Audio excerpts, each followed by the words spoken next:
Oi, pessoal, tudo bem com vocês? Espero que todos estejam bem, se cuidando e estudando e se preparando para o vestibular, né?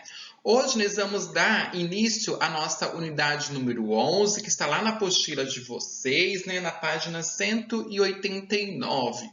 Então, vamos hoje falar sobre os domínios morfoclimáticos. Lembrando que essa aula é dividida em duas frentes, né? Parte 1 e parte 2. Hoje nós vamos ver a parte 1. Antes de iniciarmos a nossa aula, vamos ver alguns assuntos importantes da aula anterior, né? Vamos relembrar. Então, a gente viu que as formações vegetais aqui no Brasil ou em qualquer parte do nosso globo, ele é dividida em algumas características, né? De acordo quanto à sua umidade, as suas folhas, as suas formas, sobre a sua formação e de acordo com a variedade de espécies, né? Então, de acordo com essas características, que são as formações vegetais do Brasil, nós vamos ter as características de alguns biomas naquelas localidades, de acordo com as suas formações vegetais. E falamos também de assunto muito importante que possa aparecer na sua prova, que está muito relacionado também à vegetação, não somente aqui do Brasil, mas também em outras áreas do globo, né? Então a gente viu que as queimadas, ela é classificada e ela também tem suas características, ou seja, de acordo com suas causas, os seus tipos, as suas consequências, como que se dá o controle ou o monitoramento também das queimadas e quais são as possíveis soluções. Então, essas foi uma das características que nós vimos, assuntos principais da nossa aula anterior. Caso ainda tenha dúvida, peço para vocês estarem revendo a aula ou, se persistir a dúvida, entre em contato comigo por e-mail, pelas redes sociais. Dando início da nossa aula número 11, né, da parte número 1, sobre os domínios morfoclimáticos, nós vamos explicar nesse início o que são os domínios morfoclimáticos. Na apostila de vocês também tem uma rápida explicação sobre este tema. E na aula de hoje nós vamos ver alguns dos domínios morfoclimáticos, como amazônico, ou também vocês podem encontrar sobre amazônica ou Amazônia, o cerrado e também mares de morros. Como eu mesmo disse, esse assunto está na apostila de vocês, na página 189 e também 190. Como é de costume, deixarei um resumo de toda a nossa aula lá no finalzinho da nossa aula. Vamos fazer um exercício juntos e deixarei alguns exercícios propostos para vocês lá na sala do Class.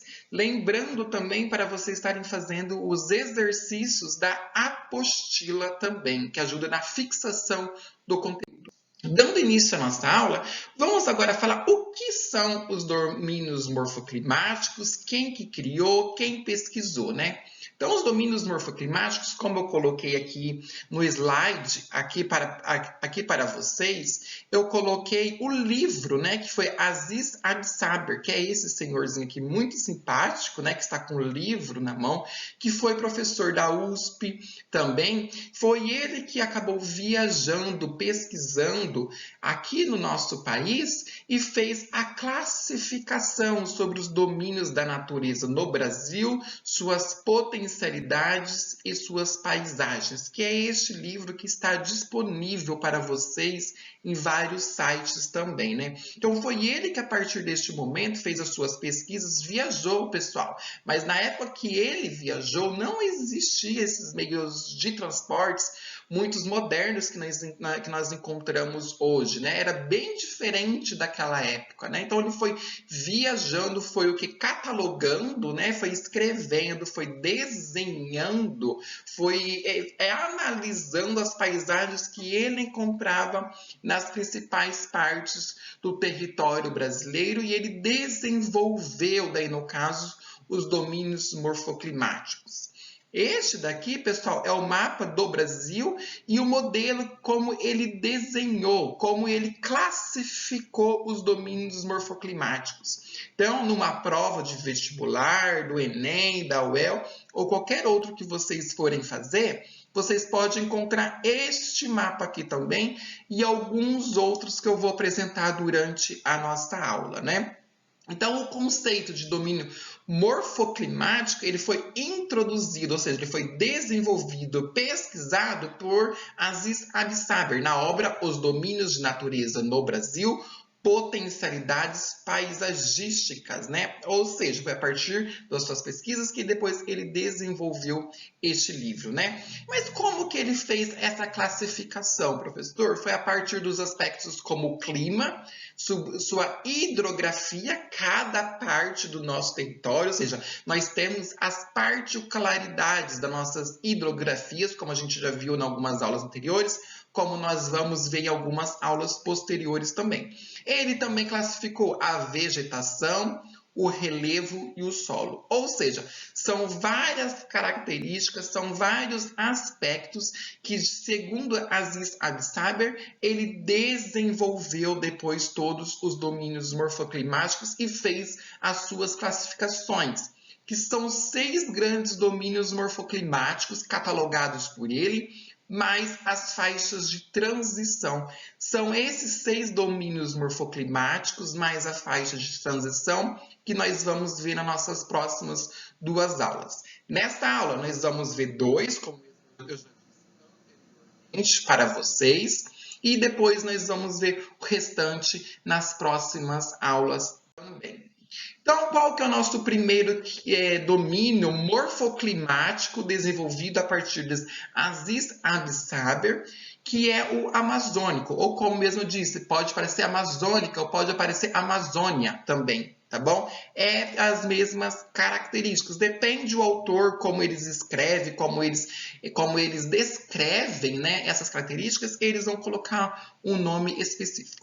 Mas na sua prova geralmente aparece domínio amazônico, tá bom? Então, o domínio amazônico é o maior do Brasil, como a gente viu nas aulas anteriores também. Essas é uma das suas características.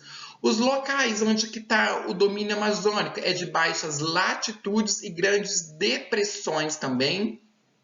O clima, ele é equatorial e também nós temos a bacia hidrográfica amazônica também, que ela é muito importante, não só para o Brasil, mas também para os países vizinhos também, né?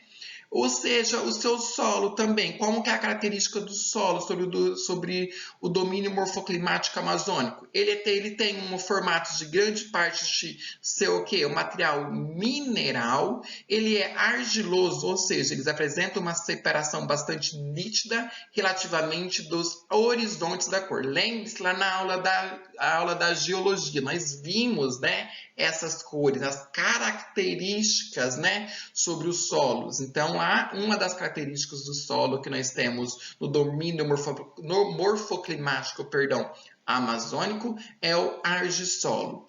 O solo da região amazônica não possui um alto índice de fertilidade, por isso muitos cientistas, pesquisadores, eles afirmam que a partir do momento que a gente fazer a derrubada daquela floresta amazônica que existe naquela localidade, o solo ele vai ser ácido e de péssima qualidade. Por isso que não tem muito sentido nós termos a expansão agrícola sobre aquelas localidades. Por quê? O solo ele vai ser característico como ácido naquela localidade, né? Então, vai precisar de um investimento muito grande em insumos agrícolas, mas por muitas das vezes não vai resolver o problema. A vegetação ela é bastante diversificada e também perene também sobre o domínio morfoclimático amazônico, né?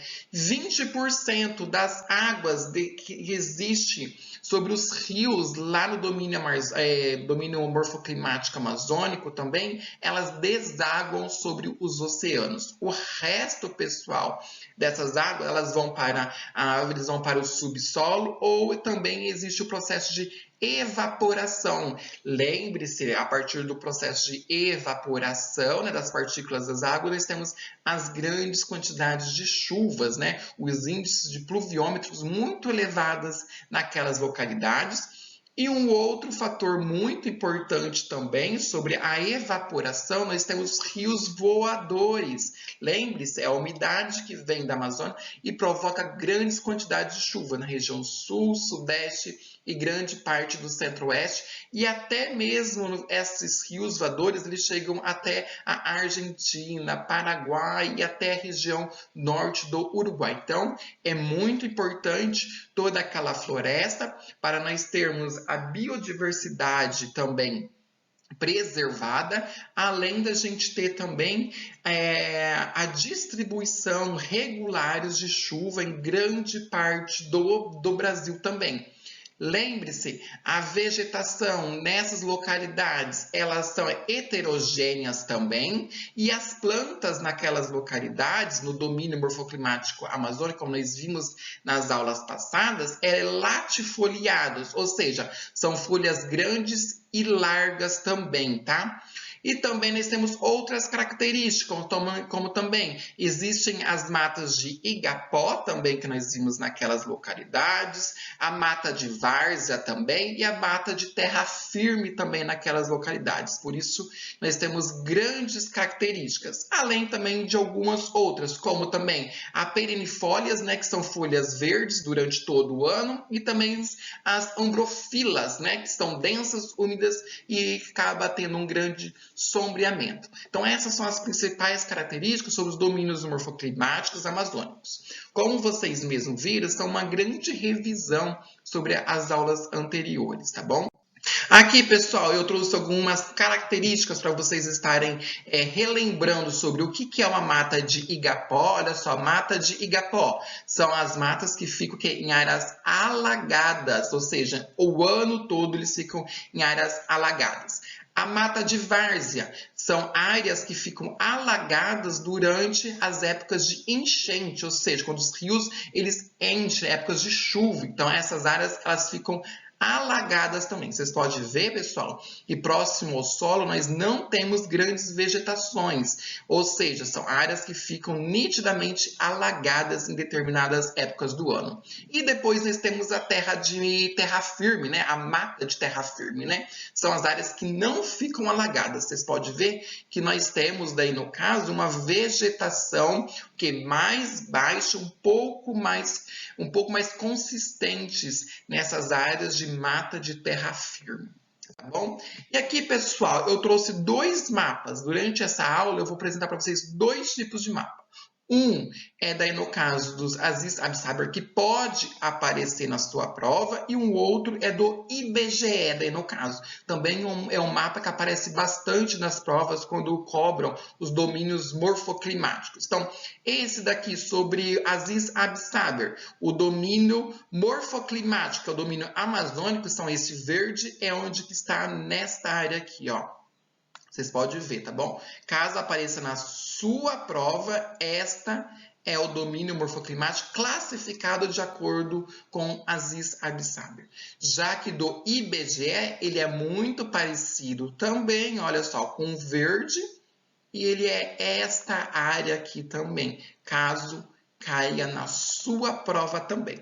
Por que, professor, que eu trouxe esses dois mapas? Para vocês não se confundirem na hora. Apesar deles serem muito parecidos, ele tem umas características na sua legenda de mais de riscos, daí no caso, e no outro ele é mais pintado, né? Existem vários tipos de cores, daí no caso, de acordo com o domínio morfoclimático, pessoal, mas vocês podem estarem olhando que eles são muito parecidos, tá bom? Vamos dar continuidade na nossa aula, agora vamos falar sobre o cerrado. Como nós classificamos os cerrados de acordo com os domínios morfoclimáticos de Aziz Absaber. No caso do cerrado, ele é um relevo de sua maioria plano, com pequenas ondulações, composto por grandes planaltos e chapadões, estações dos anos bastante definidos, ou seja, nós temos épocas secas e épocas úmidas, né, de acordo com a estação do ano. Também é chamado caixa d'água do Brasil, porque os principais rios que abastecem o país ou que geram energia no país estão nessas localidades, né? Por isso que até mesmo nessas épocas que nós temos de maior seca, Daí, no caso, vocês podem estarem vendo que as principais usinas hidrelétricas, elas se encontram nessas regiões, principalmente sobre o Cerrado, por isso que é chamado de caixa d'água do Brasil. É responsável pela geração de energia em 9 em cada 10 brasileiros. Então, vocês podem ver que ela é importantíssimo estar tendo sempre precipitações nessas áreas. O solo do cerrado é tipicamente avermelhado e pode ser arenoso ou argiloso, dependendo a sua localidade.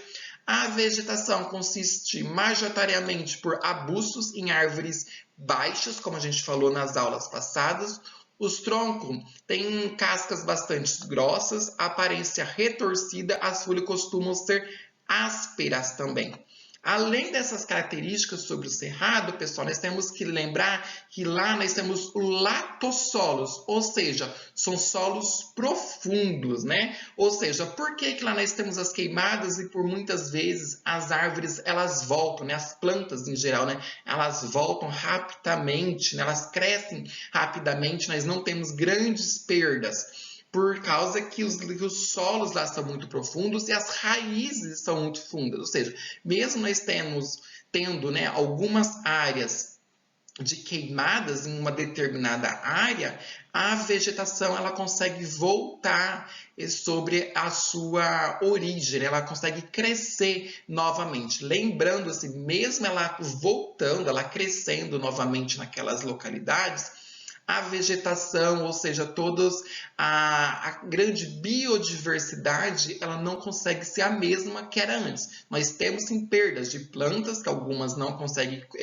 resistir a grandes temperaturas, né, do fogo, daí no caso, e principalmente os animais, eles morrem, daí no caso, pela grande temperatura, né, sobre o fogo, daí no caso. Nós temos uma outra consequência lá no cerrado, né, que é uma característica, a lixiviação, ou seja, é a concentração de alumínio e outros metais não solúveis, ou seja, nós retiramos aquelas áreas, né, daí no caso sobre os cerrados, as vegetações, depois nós temos um problema lá que é a lixiviação, ou seja, a partir da chuva, aqueles nutrientes eles acabam indo embora, ou seja, depois o solo fica muito pobre, fica muito de alumínio. E para você corrigir depois esses alumínios sobre o solo, nós temos que investir muito na parte de adubação, né, pessoal? Que é o que? Os intensivos agrícolas, ou seja, nós temos que corrigir depois aquela acidez que nós temos provocados pela chiviliação, né? E também um outro problema que nós temos lá no cerrado, pessoal, é xeromorfinismo, ou seja, é a vegetação que se adapta de acordo com o clima, ou seja, as estações do ano. É por isso, pessoal, que nós temos lá no cerrado as aparências do que? Da vegetação, o que? Retorcida e também troncos de casca bastante grossas também. Então, se aparecer na sua prova o que caracteriza os troncos de cascas bastante grossas e aparências retorcidas, pessoal, vocês vão colocar como se fosse o xeromorfismo. O cerrado também ele é caracterizado de algumas outras particularidades, como também os campos sujos, que é muitas gramíneas e poucos arbustos, nós já vimos isso na aula passada. Também nós vimos o campo cerrado, que são gramíneas, um pouco mais arbustos e também poucas árvores, também é uma outra característica sobre o cerrado. E depois nós temos o cerrado propriamente dito, que é o equilíbrio entre gramíneas, os arbustos e as árvores. Então, são essas três classificações que a gente já falou na aula anterior. E o que pode aparecer também na sua prova, pessoal, sobre o cerrado, que a Aziz Absaber fez as suas classificações e incluiu sobre a parte sobre o cerrado, é a teoria dos refúgios. Professor, o que seriam as teorias dos refúgios? São as características do cerrado que se encontram em outras partes do Brasil também. Aonde que eu encontro também outras outras características do cerrado. Nós temos também na região norte, nordeste e no sudeste. Temos algumas características do cerrado, a partir do quê? Do campo sujo, a partir do quê? Do campo cerrado e do cerrado propriamente dito, tá bom? O que caracteriza? Como que se levou a ter essas características em outras partes do Brasil, pessoal? Foi a partir das variações climáticas e o tempo geológico, principalmente. Então, essas são as principais características do cerrado, de acordo com os domínios morfoclimáticos, mais algumas que eu acabei colocando para vocês nas aulas anteriores, tá bom? Então, aqui eu também apresento para vocês os dois mapas, né? Um desenvolvido a partir dos Aziz Absaber, onde nós temos o Cerrado brasileiro, olha só, é toda esta parte aqui, né? Que segundo Aziz Absaber, nós temos o Cerrado brasileiro, e aí está aqui na sua legenda, e aqui de acordo com o mapa desenvolvido pelo IBGE. O cerrado é este laranja e também nós temos grande parte ou nós temos grandes definições, principalmente sobre o centro do território brasileiro e é muito parecido como foi desenvolvido de acordo com Aziz Absaber.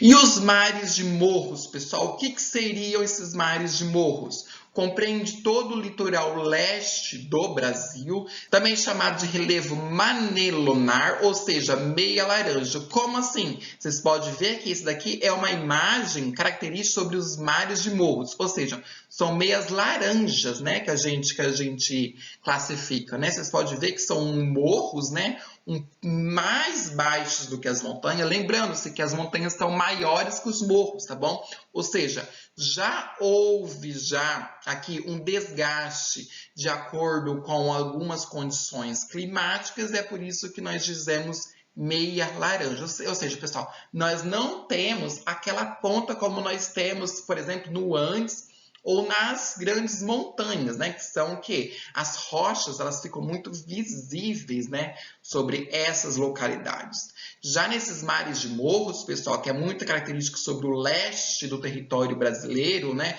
ou seja, sobre o litoral, vocês podem ver, olha só, bem aqui mais próximo, que nós não temos aquelas pedras, aquelas rochas, né, daí no caso, visíveis, né? Ou seja, já houve todo o intemperismo físico e químico nessas localidades, ou seja, um desgaste, tá bom? É marcada pelas planícies litorâneas, como eu já disse anteriormente. Os climas variam de acordo com a latitude, indo do tropical quente e úmido a subtropical. Por quê, pessoal? Nós temos essas características, porque pega todo o litoral leste do Brasil, desde do Rio Grande do Sul e vai até a região norte do Brasil. A área coincide com o bioma da Mata Atlântica também, né? Os solos são de elevada profundidade, domínio morfoclimático brasileiro mais ocupado territorialmente, por quê? Pela colonização brasileira, lembrando que a colonização brasileira começou pelo litoral do Brasil. E aonde que está localizado o domínio morfoclimático? Mares de morros. Também é proeminência de manguezais, das restingas das matas pluviais e da planície e de encostas. Então, vocês podem ver que existem algumas outras características, né, daí no caso, sobre os mares de morros. Então, aqui eu também trouxe para vocês o mapa do IBGE, que é mares de morro, que são este verdinho aqui mais claro. Olha só, ele pega todo o litoral praticamente brasileiro. Aziz Absaber também ele desenvolveu, olha só, muito parecido, olha só. Vai toda esta parte, então pega quase todo o território brasileiro. E um outro mapa também que eu já achei constante em provas, é este outro também, que é muito parecido, que é também o domínio dos mares de morros, tá bom? Então pode aparecer com mais frequência um desses três tipos de mapas. Pode aparecer alguns outros, mas esses são os mais presentes nas provas, tá bom, pessoal? Então, resumo da nossa aula de hoje, pessoal, nós vimos o quê? Que o domínio morfoclimático amazônico, ele tem o solo latossolo, ou seja, formados em grande parte por material mineral. Argissolo apresenta uma separação bastante nítida relativamente a horizontes da sua cor. Lembre-se, nós vimos isso lá na aula de geologia. Já o cerrado, o solo do cerrado é tipicamente avermelhado e pode ser arenoso ou argiloso, dependendo da sua localidade. A vegetação consiste majoritariamente em arbustos, em árvores baixas.